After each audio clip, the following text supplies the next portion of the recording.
Me 26 Seth with my ex 29 Mem. I got pregnant and thought he had abandoned me. 4 years later, I find out it's actually his brother's fault.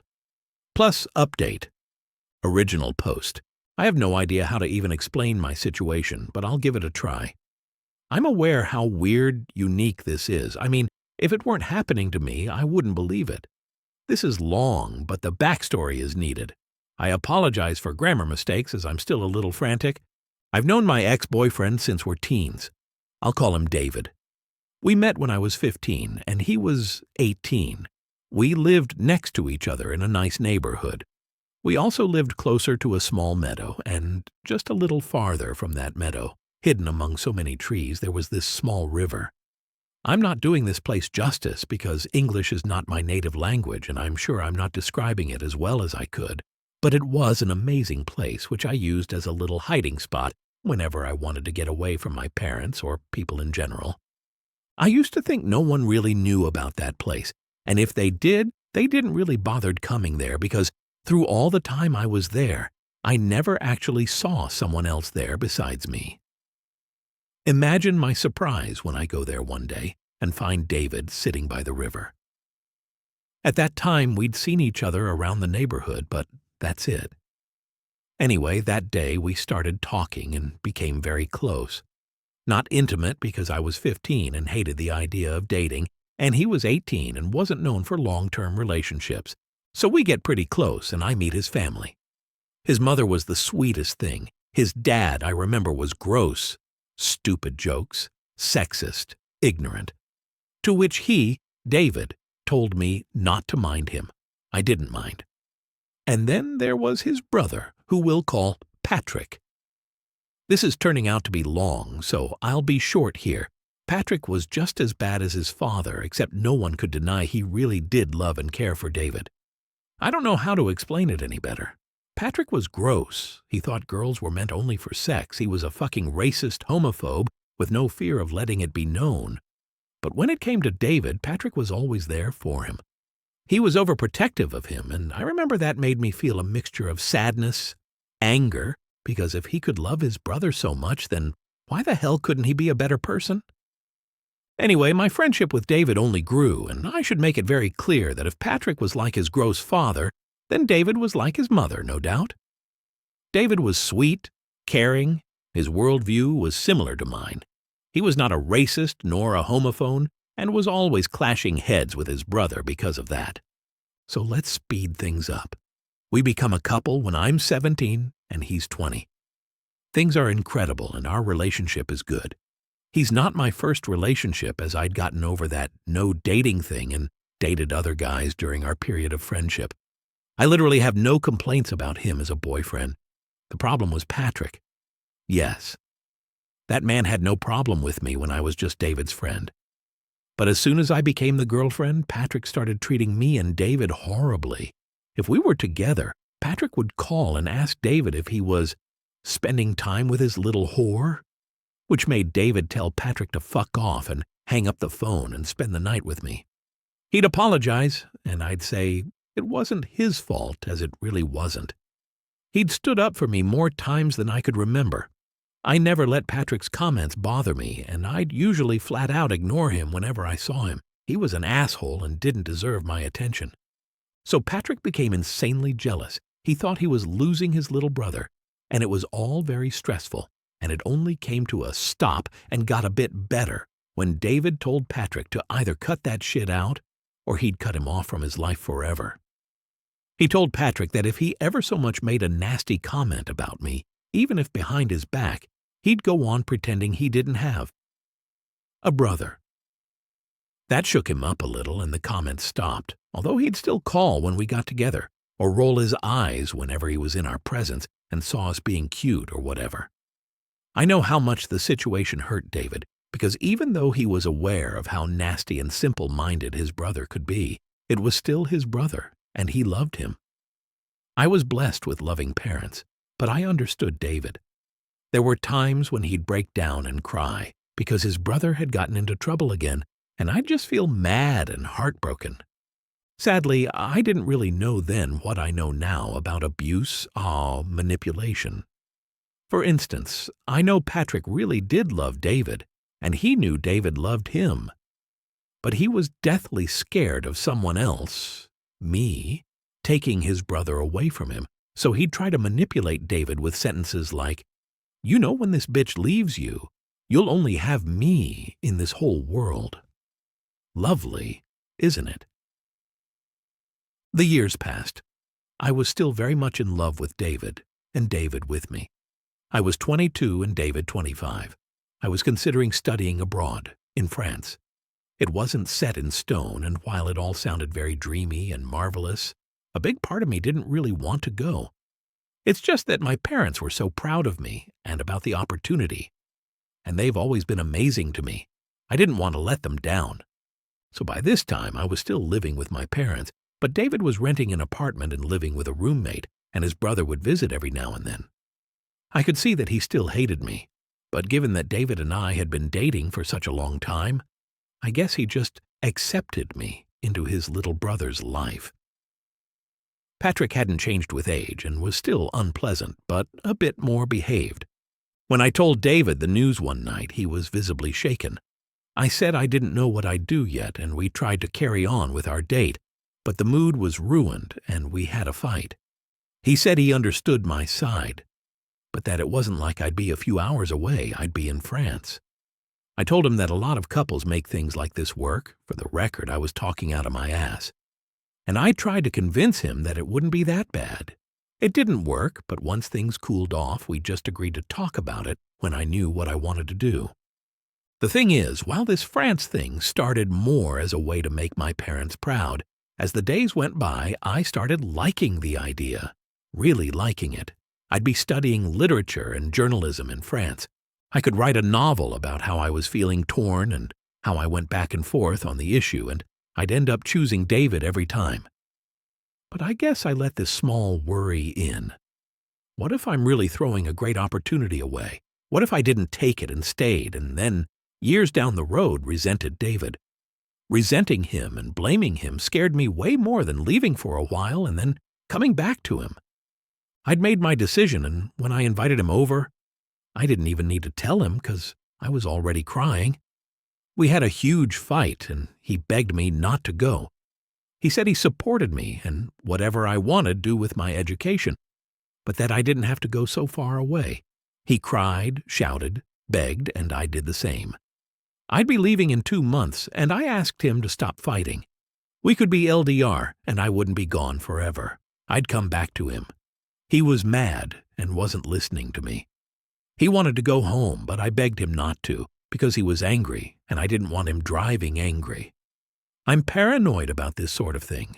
Fighting with someone I love and then never seeing them again is one of my biggest fears. He knows about this fear of mine, and he stayed. He went to living room while I stayed in my bedroom. When it was close to nightlight, I went to fetch him from there because I didn't want to fight. I found him watching a TV show on the couch, and he was still angry. I asked him to come to bed with me and grabbed his hand, and he looked at me for a moment before letting me pull him up. We spent the night together, and in the morning he told me he couldn't do this, couldn't be with me knowing I'd be leaving him. He said it was best if we just stopped seeing each other now. I started crying immediately, but I didn't ask him to reconsider. I wanted to, but if after spending the night together after that big fight, he still thought it was best to stay apart, then there was no way I could convince him otherwise. He kissed me, said he loved me, and wished me luck, and I was a freaking mess. I'll skip the part where I spend the next few weeks going back and forth again on my decision, and wondering if I made the right choice. It was torture. I wanted to call him all the time and beg for him to come back, but I refrained myself, even went as far to give my mom my phone so she could hide it from me. I only broke down once and called him. I wanted to text him, but the thought of him seeing the text and not replying scared me, because that would be horrible and give me no hope for a second chance. But he didn't pick up. Life went on, and I was miserable, but I clanged to France more than ever. I guess this is the part I surprise you guys. On the 2nd month after our breakup, I found out I was pregnant. I don't know how important the detail of birth control is here, but it was a mistake on both of our parts where We didn't use a condom on 2 instances. I wasn't on the pill back then, I am now. Anyway, I panicked. The trip was 2 weeks away, and I didn't even care about it anymore. I wanted to get to David and tell him I was sorry and tell him about the pregnancy and that we could be a family and whatnot. Except no matter how many times I called, he wouldn't pick up. I texted him, and he never even saw the messages. I went to his apartment only to find out by his roommate that David had gone on a road trip with Patrick. I freaked out and scared the crap of his roommate and asked if he knew where, road trip to where, but he, roommate, didn't know. They weren't close friends, and the only thing David said was that he'd be out on a trip with Patrick, and that's it. I sent even more texts, but he'd never see them. I tried to track him down to no avail. Finally, I decided to write him an email. In my mind, he wasn't seeing the texts because he was on the road, but he was bound to stop at some place sometime, right? So he'd see the email, and then he'd know and come back. I wrote the damn thing and told him everything. I asked him please to call me as soon as he read it, because I need to talk to him, to talk about our baby. I needed him. This was on the course of a week. The next week was my trip to France. I kept hoping he'd call, write back, or whatever, but he never did. I was divested. I couldn't believe the man I loved for such a long time, the man I thought was good, could just ignore me like that. I kept trying to call him, but it'd ring and I'd get voicemail. Then all I'd get was a notification saying that number couldn't be reached. To say my heart was broken doesn't make any justice to how I truly felt. I considered waiting until he came back. But if he was ignoring me like this when I just told him I was pregnant, then there was no point in waiting. In my mind, he hated me and never wanted to see me again. In my mind, he was ignoring, refusing our unborn child. It was the hardest thing I ever had to do, but I was keeping the baby, and I didn't have the luxury to keep lying in bed, hoping he'd come back. I took that opportunity and traveled to France. I talked to everyone in charge about my pregnancy. They said there was no problem, and so I studied, had a healthy, beautiful baby girl whom I adore very much, and spent the next 4 years focusing on my life and my child. I essentially disappeared for everyone else back in my hometown except my parents. I changed phones, and I was never into having Facebook or Instagram, so I never bothered with it. I did lose contact with some good friends, but if I'm being honest, I didn't mind it that much. Everything and everyone reminded me of my old life, and my old life reminded me of David. Anyway, I came back to my hometown for the first time in 4 years, 8 months ago. My parents offered to let me stay with them again, but I rented a nice little house next to the school I'm currently teaching in. It's just me and my baby girl, and things are fine. Well, we're fine. I knew I'd run into him. You can find anyone on this damn town, as it's so small. There was the chance that maybe he'd have moved, but I knew it was a slim one because he really loves this place. It's his home. So I ran into him while I was stuck in traffic. I didn't have my daughter with me and was coming back from work. I saw him on the sidewalk and he saw me. Bear in mind, we had had no contact for 4 years. We stared at each other until the light turned green and he called out my name, but I didn't stop. I couldn't forgive him. This is way too long already, so I'll skip over and say that over the course of a few emotionally draining weeks, he found me and kept trying to reach me until I finally gave in and snapped at him. My parents were really against it, of course, but I did want to get some closure or whatever. I just wanted to know how he could be so fucking horrible to me. My daughter stayed with my parents, and she was more than thrilled, considering they dot on her like crazy. I left to meet David. This is when things get crazy. And I mean crazy. He tries to make small talk, but I'm having none of it, and I jump to the texts and email. I ask how he could do that to me, how he had no remorse for ignoring me when I was pregnant with our child, how he could throw everything we had in the trash just because I wanted to study abroad. He went crazy, but not crazy in a bad, hurt me way. His eyes were wide and he was shaking and saying he had never read any email that he didn't know about the pregnancy.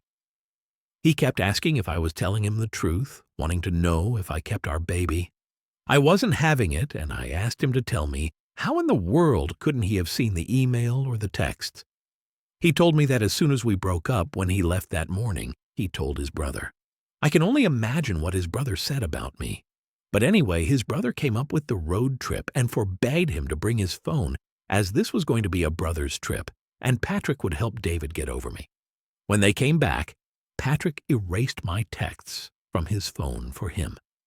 This is believable because the text I sent never reveled the pregnancy, only the email did. So he could have easily thought I just wanted to apologize or get back together and was being crazy about it. And when I asked about the email, he said when he came back and logged on his computer and checked his email, there was none from me. I didn't believe him, but he kept begging me to, kept saying I knew him, he hadn't changed, that me leaving was the worst thing that ever happened to him, that he would never abandon me and our baby. He wanted to see her. He kept saying he was sorry over and over and over again. I still left, but something felt off, and my heart was heavy. He sounded sincere. If he was ashamed of what he did, why not say it? Why come up with some elaborate lie about how he didn't have his phone with him? He could have easily told me he freaked out. But the thing is that when I told him about the email and the pregnancy, he looked surprised, shocked. The way he kept asking me if I was telling the truth. I don't know. Part of me believed him or wanted to believe him. But then another part just wanted me to tell him to fuck off because if he was being honest, then it'd mean that I spent 4 years thinking the father of my child abandoned us when that wasn't the case at all. I told my parents and even them seemed surprised, but advised me to be careful, told me that it is more than probably a lie and he just wants to save his face. I let things go and spent the night with my daughter, and a few days later he asked me to meet him again. He kept saying it urgent and that if after that I never wanted to see him again, then fine, but that I needed to hear him out. Call me weak, but I agreed. When I arrived, he was fuming, he was shaking, he was mad. The last time I saw him like that was when we broke up. He was never violent, but I felt weird seeing him like that. I asked him what was so important, and he told me that it was his brother. That's it. I asked him to explain, and here's the reason why you guys needed to know this huge backstory first, why you guys needed to know about his relationship with his brother. Patrick knew his passwords. Patrick knew everything. Patrick had logged in David's email account and deleted the one I sent. I was in shock. I sat there next to him without talking for a few minutes until I asked him how he was sure. How could I trust him? David said he had gone home and contacted his brother. He was desperate after finding out about our daughter, about the texts and the email. Patrick tried to accuse me of lying about the baby, saying it was probably someone else's. He tried to make it seem like I was just trying to make David feel bad. They argued and David hung up.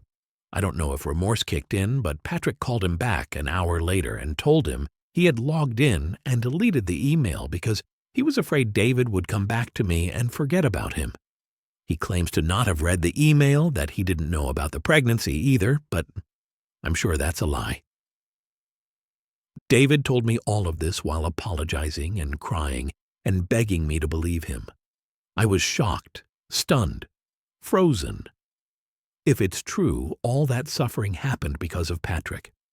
David kept begging me to forgive him, saying he had cut off relations to his brother and that it took every ounce of willpower not to go to his house and kill him. He told me he would have never abandoned me. He said he understood my anger, but if I could find it in my heart to let him see our baby girl, even if just once. He begged me to believe him until his voice started to crack. I told him I needed time to think. It's been 4 days since that event. 4. My parents are shocked. I can't stop crying. I can't think straight. For the love of God, I need some advice. Call me stupid, but a huge part of me believes him. Patrick is a piece of shit and capable of doing that. He was always scared of losing his brother because David is the only person in the world who could love him, even with all his mistakes. Another part thinks I'm being dumb. David has been giving me space and has messaged me only once telling me he's willing to accept whatever I decide.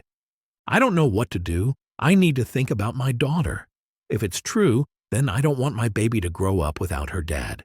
If he's willing to be a father, I don't know. I don't know. Help, please. Now for the update. I'm overwhelmed and stunned with the kindness and care you guys sent my way. Thank you, but she could have replied to you on the original post, but it was locked. I apologize again for grammar mistakes. English is not my native language, and if a sentence doesn't make sense, please tell me. A lot of questions were raised in the original post, understandably so. I left out a lot of details because I was in a hurry to get to the point and I really needed advice on what to do. Some things, though, I try to explain in that post itself, but I guess they were lost in translation. I'll get to it, addressing the more urgent questions first. My parents were furious. They were furious with the way David was ignoring me, and my father wanted to go bang on David's parents' door and drag his father by the neck to get some answers. I told him not to, which led to him being mad at me. My mother wanted me to hold David responsible and told me that if he didn't want to be a parent, then he'd have to at least help with child support, considering he had no trouble conceiving the child with me. But I was devastated. I didn't go into this subject because, honestly, I thought I didn't have to. But I have money. I was able to afford a decent life for my baby and me while I was in France, and even got a part-time job at a bookstore while I was there. I didn't want to call David's parents and demand that they tell me where their son had gone. I didn't want to buy a gin and say to his mom, whom I adored, that her son had gotten me pregnant and ignored me and all my attempts to reach him. I didn't want David's money. It would hurt too much seeing the man I'd been so in love with, father of the child I already love more than anything, being forced into doing his share of parenthood by providing child support. I didn't want to do any of that because I have to admit to myself that David was really ignoring me, ignoring the existence of our child. I wasn't thinking straight. I was broken. I know I should have handled it better and tried harder, but I was scared out of my mind, and on top of that, I was angry beyond reason. I won't ever be able to properly explain what it felt like to be abandoned by someone I loved and trusted so much. In my mind, he didn't want me. I sent countless texts and an email telling him about our kid. It wasn't enough, and that's a mistake that will haunt me for the rest of my life. And believe me when I say that I paid the price. I cried for so long and went through the motions that waking up with swollen eyes became a normal thing. My first year abroad was pathetic and sad, to tell the truth. My parents stayed with me for the first few weeks, and then they came back. I was in a place where people didn't speak my language, and while I knew French and could read and write properly in it, speaking was a different thing. I'd get nervous and get some things wrong. I made friends with an American girl, but I didn't let her get too close at first. The first time my baby kicked, I was alone. It was a rush of feelings, and I was so happy that this little thing was growing inside of me. And when it clicked that David wasn't there, I cried. I'd cry and talk to my belly and apologize to her, my baby, and promise her I'd be the best mom in the world. When my parents came back to our town, my mother asked me if I was sure that I wanted to do this alone. I really didn't want to get the justice involved. I told her that I was sure. It was stupid, but it was me at 22 years old, heartbroken and full of pregnancy hormones. I wanted to pretend David didn't exist. I wanted to desperately erase that breakup because if I didn't, I wouldn't be able to properly care for the tiny little human inside me. I wanted to grow up. I wanted to wake up and have 3 decades of motherhood seared into my brain so I would know exactly what to do and how to behave. There has been some confusion about me trying to reach him, though. After we broke up, we went no contact. He does have Facebook, but I don't. So it was easy to shun him on the internet. I'm very stubborn and proud, so when he left, I decided that was it. He didn't want me, and I'd move on with my life. Except I broke down and gave in and called him once before I knew I was pregnant. He didn't pick up, and I didn't try again until I found out about our baby. Once I found out, I called him like crazy and texted him. I didn't tell him I was pregnant via text because I wanted to do it face to face. I went to his apartment, and that's when I found out by his roommate that he had gone on a road trip with Patrick. David and I had been no contact and had no idea where in the world he had gone to. I tried asking his roommate, but he didn't know. I explained in my original post that David and this guy weren't close and they barely spoke. They just shared an apartment. At this point, I was already pretty hopeless, but as I said, I didn't want to go to his parents and tell them. I wanted to tell David. My mind was David, David, David. I tried to believe that the reason he hadn't been responding to my texts or answering my calls was because he was on the road and the signal was bad.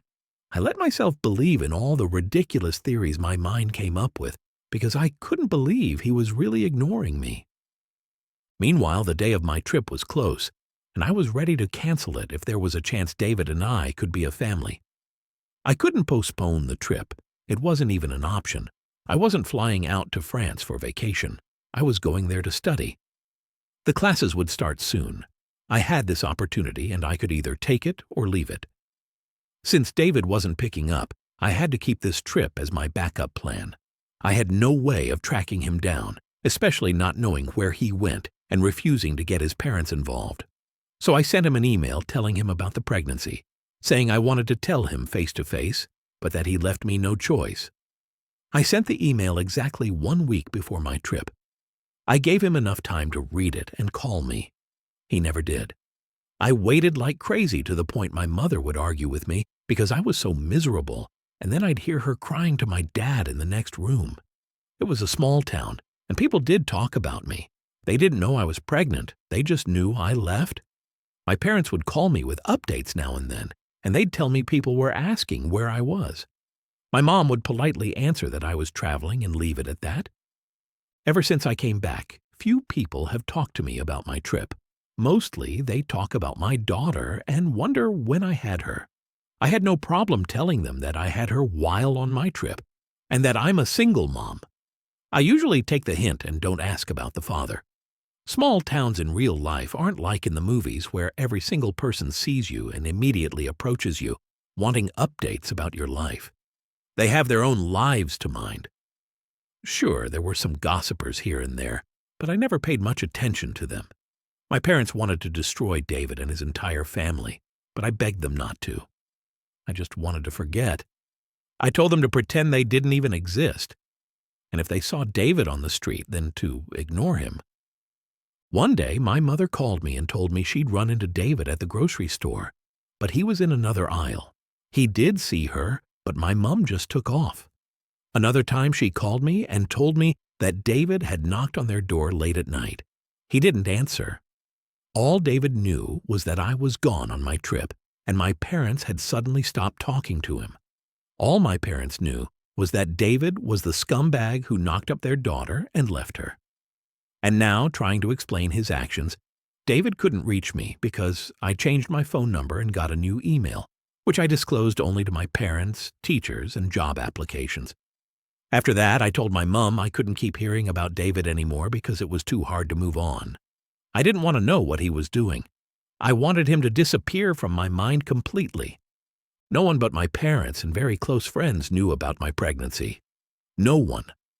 I wouldn't go running around telling people I was pregnant. I was pregnant and abandoned.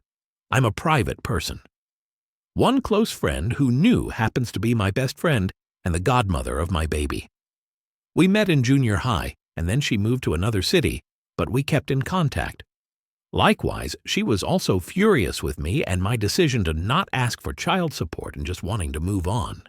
But she stood by me anyway. I understood that we live in a world where technology pretty much rules our social lives. But that doesn't mean I have to go on telling everyone about mine if I choose not to, for mutual friends. I met David when I was 15 and he was 18. Our social circle was very different, and the only reason we even began to talk was because we met by accident near that river. Even when I started dating him at 17, most of my friends were the girls from school, while David would hang out with people from his job at the time. Of course I met them, but I was never close to them. David wasn't close to mine either. Hell, I wasn't that close to my own friends, except my daughter's godmother. As we grew older, while we loved each other, our academic careers and interests were very different, leading us to another diverse social circle. I was always into art, poetry, museums, and David was into sports, old cars, and bikes. When we broke up, he was working as a mechanic, and I have to admit, he's a damn good one. You get him talking about, say, a Shelby Mustang 67, and he'll tell you all there is to know about it for hours on end. I was always fascinated by that. I read all the comments, and I took everything into consideration. I decided meeting David first and talking when we were both calm and less shocked would be the right approach to this. I texted him the very next day and asked him if he could meet me at this nice little restaurant near my house after I got off from work. He replied yes almost immediately and even offered to give me a ride, but I declined. I didn't want to depend on him to come back home. I told my baby girl to spend the night with her grandparents, and she's fine with it, although she's asking me if something's wrong because of the look on my face. That already pulls on all my strings and makes me emotional. I assure her nothing's wrong. I go to meet David, and I'm not in the mood for any small talk, although I'm a lot calmer than I was the last time I met him. He thanks me for this meeting and smiles at me, and that takes me back 4 years ago. It's the same dorky, boyish smile. I tell him I'm having a hard time believing this is happening. If what he's saying is true, then I can't accept the fact I lost 4 years of my life hating and missing him. That seems to have an effect on him, and he looks down before saying he's sorry, but he can't imagine the kind of pain I must have been in. But he's also having a hard time believing he has a 4-year-old daughter. He says he can't believe his own brother did something like this. This is when I ask him about Patrick. He tells me that lunatic has been trying to contact him nonstop, saying he swears he didn't read the email before deleting it, and he didn't know I was pregnant. He even told Patrick that it didn't matter. He had no right to delete anything. At this point, I'm still having doubts, and I ask him how I can trust him. So he shows me his phone and the entire conversation they had over text. There were phone calls and voice messages that went on and on about how sorry Patrick was. The last conversation, Patrick texted David saying he did a stupid thing out of love, but because he missed his brother and he thought I was just using David like all do. David showed me his response to that, and it reads as such. Out of love or not, your mistake cost me 4 years of my life that I could have spent with my daughter.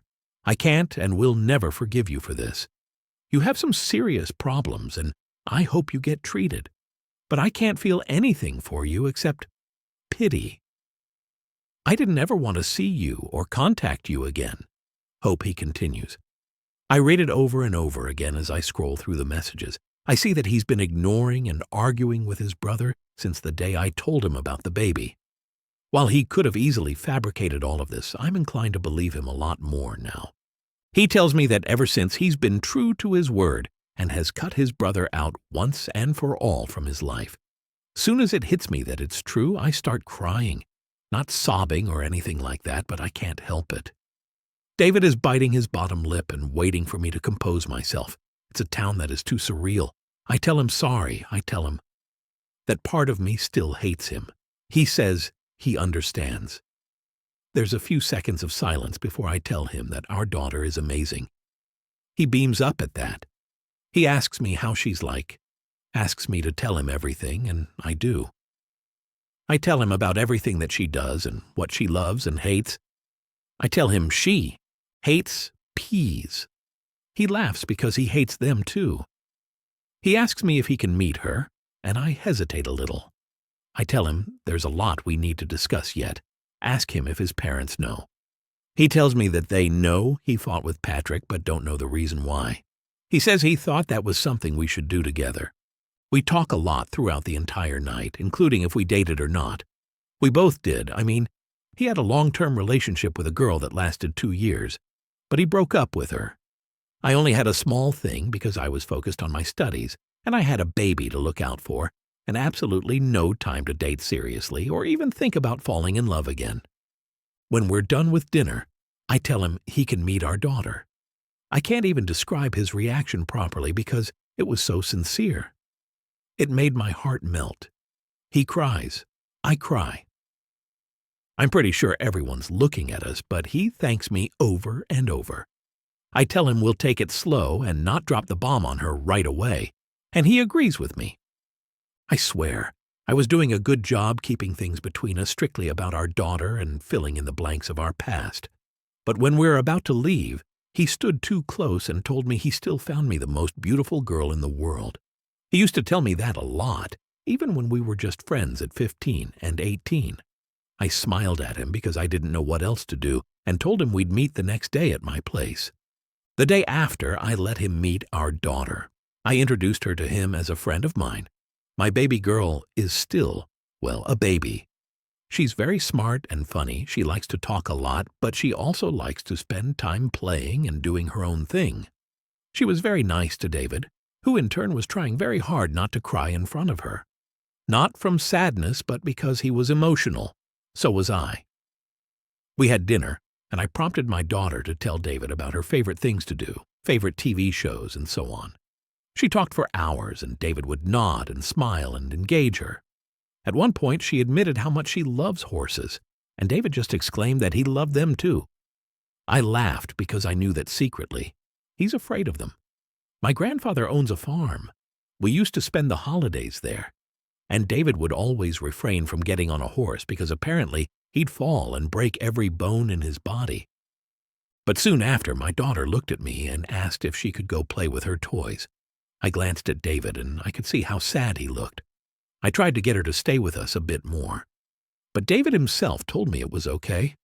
I let her go, and she went to her bedroom to play. It was really, really bittersweet seeing them interact with each other, though. After that, David and I talked, cried, because that's all we seem to do now. And he told me she was gorgeous, that she has his blonde hair. He apologized again for what happened. We talked about seeing a therapist for the three of us. We're not telling our daughter that the nice man she just met is actually her father. Not yet, at least. David will keep visiting her every day, getting to know her, and then we'll tell her. We also need to tell his parents, which is something that we're not sure if we should do now or wait until we tell our daughter first. Any advice on this would be greatly appreciated. David is downstairs right now with our baby girl. She's making him watch Adventure Time. I'll update when we finally tell her and his parents. As for David and me, we're just focused on our daughter right now. I realize that I never fully know the truth, rent out David's words as much as I did before. But like I said, I'll never know. Him cutting Patrick out of his life and showing me the text and telling me about the phone calls is really good, though. That's all for today. If you are enjoying this story, please like the video and share your thoughts in the comments section down below. Thank you.